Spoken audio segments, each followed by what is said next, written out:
রাধে রাধে বন্ধুরা, আজ বাংলার 11ই আশ্বিন, ইংরাজির 28শে সেপ্টেম্বর শনিবার সম্পূর্ণ হচ্ছে এই মাসের কৃষ্ণপক্ষের একাদশী অর্থাৎ ইন্দিরা একাদশী, যা শুরু হয়েছে গতকাল অর্থাৎ 10ই আশ্বিন, ইংরাজির 27শে সেপ্টেম্বর বিকেল 4:26 থেকে। আর এই একাদশী তিথি থাকছে আজ অর্থাৎ 11ই আশ্বিন, ইংরাজির 28শে সেপ্টেম্বর শনিবার বিকেল 4:55 পর্যন্ত। তাই বন্ধুরা, উদয়া তিথি মেনে আজকেই সম্পূর্ণ হচ্ছে ইন্দিরা একাদশী। একাদশীর পারণ ক্রিয়া সম্পন্ন হবে 12ই আশ্বিন, ইংরাজির 29শে সেপ্টেম্বর রবিবার সকাল 9:29 মধ্যে। বন্ধুরা, অনেকেই এই ইন্দিরা একাদশী ব্রত পালন করছেন, আবার অনেকেই কোনো কারণে হয়তো এই একাদশী ব্রত পালন করতে পারছেন না। বন্ধুরা, আপনারা কি জানেন,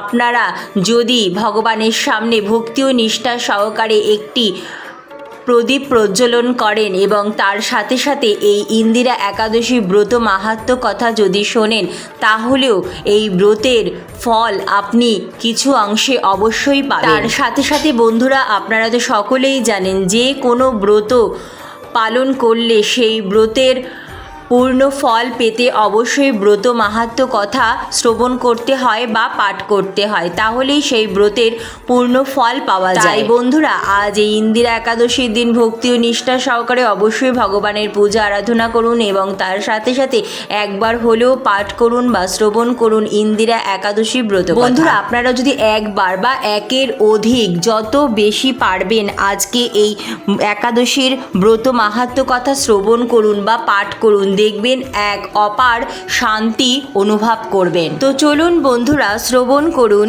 ইন্দিরা একাদশী ব্রত কথা। হে কৃষ্ণ করুণা সিন্ধু দীন বন্ধু জগৎপতি গোপেশ গোপিকা কান্ত রাধা কান্ত নমস্তে। জয় শ্রীকৃষ্ণ। রাধে রাধে। একদিন মহারাজ যুধিষ্ঠির জিজ্ঞাসা করলেন, হে মধুসূদন, আশ্বিন মাসের কৃষ্ণপক্ষের একাদশীর কি নাম তা কৃপা করে আমায় বলুন। ভগবান শ্রীকৃষ্ণ বললেন, হে রাজন, আশ্বিন মাসের কৃষ্ণপক্ষের একাদশী ইন্দিরা নামে এই ব্রতের প্রভাবে মহাপাপ বিনষ্ট হয়, এমনকি কর্মের প্রভাবে যারা নিম্ন যোনি প্রাপ্ত হয়েছেন সেই পূর্বপুরুষদেরও উত্তম গতি লাভ হয়। এই একাদশী ব্রত কথা শ্রবণ করা মাত্র সামবেদীর যোগ্য ফল প্রাপ্ত হয়। হে রাজন, এখন এই ইন্দিরা একাদশী ব্রত মাহাত্ম্য কথা শ্রবণ করুন। মাহিষ্মতি নগরে ইন্দ্রসেন নামে এক প্রসিদ্ধ রাজা ছিলেন। ধর্মভেদী রাজ্য শাসনে তিনি বিশেষ খ্যাতি লাভ করেছিলেন। তার বিপুল ধন সম্পত্তি ছিল। তিনি পুত্র পৌত্রাদি সহ সুখে শান্তিতে রাজ্য শাসন করছিলেন। বিষ্ণু ভক্ত এই রাজা নিরন্তর সবসময় গোবিন্দ নামে মগ্ন থাকতেন। একদিন সুখে রাজসভায় রাজা বসেছিলেন, আর তখনই সেখানে দেবর্ষি নারদ আসলেন। দেবর্ষি নারদকে দর্শন মাত্রই রাজা তাকে দণ্ডবৎ প্রণাম জানালেন এবং তাকে আসন আদি ইত্যাদি ষোড়োপচারে পূজা নিবেদন করলেন এবং তিনি বললেন, হে মুনিবর, আপনাকে দর্শন মাত্রই আমার যাবতীয় যজ্ঞের ফল লাভ হয়েছে। এখন আপনার আগমনের কারণ জানিয়ে আমাকে কৃতার্থ করুন। দেবর্ষি নারদ তখন বললেন, হে রাজন, এক অতি বিস্ময়কর কথা শ্রবণ করুন। আমি একসময় যমলোকে গিয়েছিলাম। বহু পূর্ণকারী আপনার পিতাকে দেখলাম। ব্রত পূর্ণ না করার অপরাধে তাকে সেখানে যেতে হয়েছে। হে রাজন, আপনার পিতা যে সংবাদ প্রেরণ করেছেন আপনাকে আমি তা এখন বলছি। তিনি বললেন, হে ঋষিবর, মাহেশমতির রাজা ইন্দ্রসেন আমার পুত্র।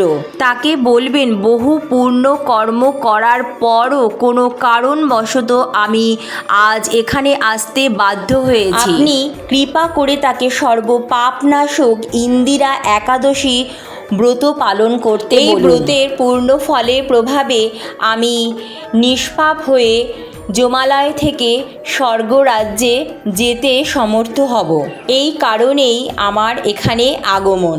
হে রাজন, আপনার পিতার মঙ্গল বিধানের জন্য আপনি এই ইন্দিরা একাদশী ব্রত পালন করুন। রাজা তখন বললেন, হে ঋষিবর, এই একাদশীর তিথি কি কোন বিধিপূর্বক এই একাদশী ব্রত পালন করতে হয় কৃপা করে আমাকে তা বলুন। দেবশ্রী নারদ তখন বললেন, আশ্বিন মাসের কৃষ্ণপক্ষের দশমীর দিন শ্রদ্ধা সহকারে প্রাতঃকালে স্নান করবেন, মধ্যাহ্নে ভক্তি ভাবাপন্ন হয়ে পুনরায় আবার স্নান করবেন এবং রাত্রিকালে ভূমিতে শয়ন করবেন। পরদিন অর্থাৎ একাদশীর দিন প্রাতঃকালে শয্যা ত্যাগ করে প্রাতঃক্রিয়া সম্পূর্ণ করে নিরাহারে থাকবেন। ব্রতের নিয়মাবলী বিধিপূর্বক ভক্তি ও নিষ্ঠা সহকারে পালন করবেন। হে পুণ্ডরীকাক্ষ, হে অচ্যুত, এই অধম ভক্তের উপর কৃপা করুন। এইভাবে ভক্তি ও নিষ্ঠা সহকারে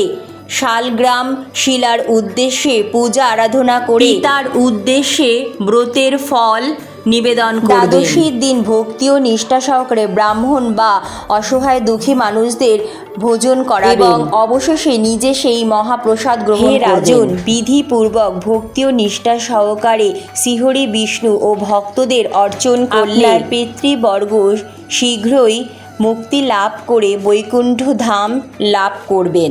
রাজাকে এই উপদেশ দিয়ে দেবশ্রী নারদ সেই স্থান প্রত্যাখ্যান করলেন। রাজা ইন্দ্রসেন দেবশ্রী নারদের উপদেশ মতো ভক্তি ও নিষ্ঠা সহকারে তার পুত্র পরিবার পরিজন সহ এই ইন্দিরা একাদশী ব্রত পালন করলেন এবং তখন এই অনুষ্ঠানে দেবলোক থেকে পুষ্প বৃষ্টি হতে লাগল এবং তার পিতাও বিষ্ণুলোকে গমন করলেন। এরপর রাজা ইন্দ্রসেন নিজ পুত্রকে রাজ্যভার দিয়ে তিনিও বিষ্ণুলোকে গমন করলেন। এই ইন্দিরা একাদশী ব্রতকথা শ্রবণে মানুষ তার সকল পাপ থেকে মুক্তি লাভ করে এবং বৈকুণ্ঠ ধাম প্রাপ্ত হন।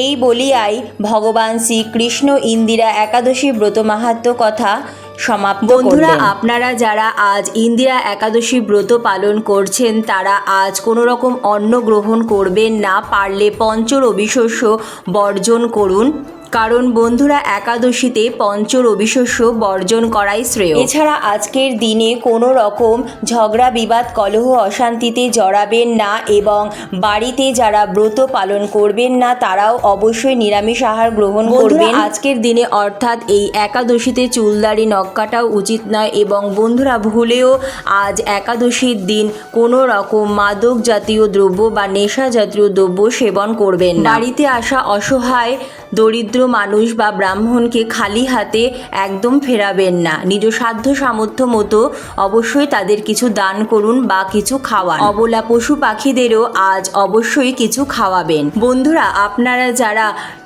ইন্দিরা একাদশী ব্রত পালন করছেন তারা এবং যারা কোনো কারণে এই ব্রত পালন করতে পারছেন না তারাও অবশ্যই বন্ধুরা আজ ইন্দিরা একাদশী ব্রত কথা শ্রবণ করুন। আজ সন্ধেবেলা নিত্য আপনারা যেভাবে সন্ধ্যা দেন সেভাবেই সন্ধ্যা পুজো দেবেন এবং তার সাথে সাথে অবশ্যই ভগবান শ্রীহরি বিষ্ণু বা ভগবান শ্রীকৃষ্ণ বা গোপাল ঠাকুরের কাছে একটি প্রদীপ প্রজ্বলন করুন এবং ভক্তি নিষ্ঠা সহকারে সন্ধ্যা পূজা আরাধনা করুন এবং তার সাথে সাথে অবশ্যই ইন্দিরা একাদশী ব্রত মাহাত্ম্য কথা শ্রবণ করুন।